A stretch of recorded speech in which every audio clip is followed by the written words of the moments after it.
was never a doubt in Raven Johnson's mind that this senior class would win multiple national championships. Head coach Don Saley said that she was the conductor of her recruiting class, as she would even call herself a Big Birdie, reaching out to other recruits and making sure they were all on the same page. Coach, your first win in your head coaching era, how does this one feel?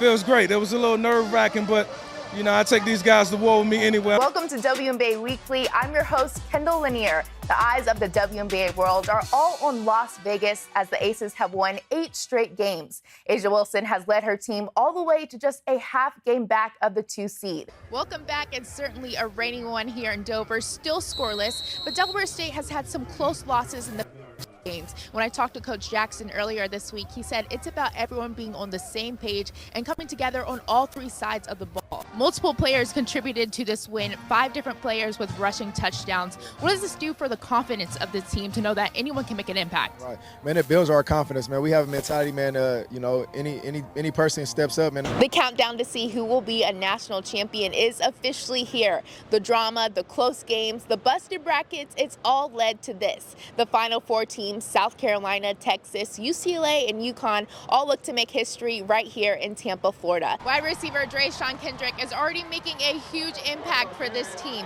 He's a transfer from William & Mary. And when I asked him on that decision, he said that he was ready for more opportunities. And when Coach Vic called, it was a done deal. He led the conference in receiving yards last week, and you saw him just get that touchdown here. And he's also joined by his father, Drake Kendrick, coach of the running backs, who played with Coach Vic at Virginia Tech, to come back from her injury and to be on this stage. What has inspired you about her perseverance in this journey? Just the stick-to-itiveness. WNBA Commissioner Kathy Engelbert met with the media ahead of tonight's draft to discuss some of those changes. After last year's record-breaking season in terms of viewership, she's focused on the well-being of the players. She says she wants everyone to feel safe and valued. In fact, they'll be implementing several initiatives, which include monitoring social media for hate and threat comments and increasing security at games. KK, since you got to UConn, you've had such an infectious, fun energy about you. How do you think that impacts your teammates? How do you think they pick that up from you? Keeps us loose and light. The day is finally here. Nebraska volleyball alums will get their shot on the professional stage with the team who won the first ever PBF championship last season. Okay, we see why you're the D1 athlete. Well, we're going to talk a little bit of baseball now. The season is right around the corner, 2 weeks away. What are you most looking forward to? Another Husker will get his shot on the professional stage. Juwan Gary will play with the Los Angeles Clippers Summer League team, joining 11 other potential rookies looking to make their NBA dreams come true. We are quickly approaching the game that will decide who will make that trip to stay at Memorial Stadium. The undefeated Wahoo Warriors are hosting Auburn, who has only lost 1 game this season.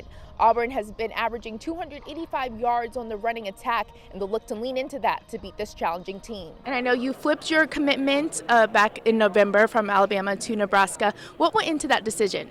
You know, just a lot of prayer. You all have been in this position before as your team played in the state championship game last year. What does your team need to do to get back to Memorial Stadium again? Yeah, you know, we got to just play mistake-free. The saying goes, all good things must come to an end, but the Huskers' loss to Penn State in the semifinals was certainly a tough one. Ending the season with a 33-3 record, they still have much to be proud of. And this was a big rivalry game. What was the mindset going into this to execute in the way you guys did? And you've been a longtime Falcons fan, I see. Oh yeah, ever since born and raised, you already know what's going on. So if you could bring back one former player to help this current team, who would it be? Big.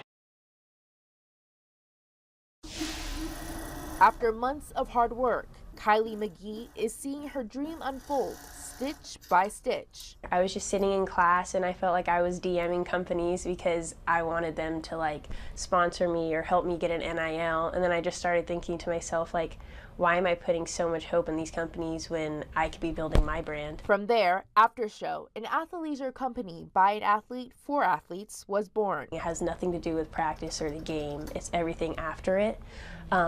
And I think I just create all the designs based off stuff like I like to wear. McGee has been designing clothes since she was 7 years old, when her dad first introduced her to the fashion district in Los Angeles. She even designed custom uniforms for her club team in California. I've always wanted to have my own clothing company. It was just a matter of time. And the fact that she's starting it this early in her young life. She's gonna knock it out of the park. Her passion for after show started before she transferred to Nebraska after injuring her wrist while at Arizona State. And so far, she's seen her passions overlap in several ways. While softball and school are her main priorities right now, for McGee, there's no ceilings on where this business might go. I just felt like I loved my idea, and so I stuck with it because of that.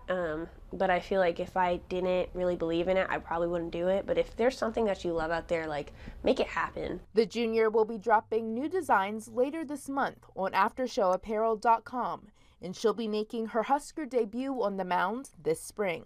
Reporting in Lincoln, Kendall Lanier, 1011 News.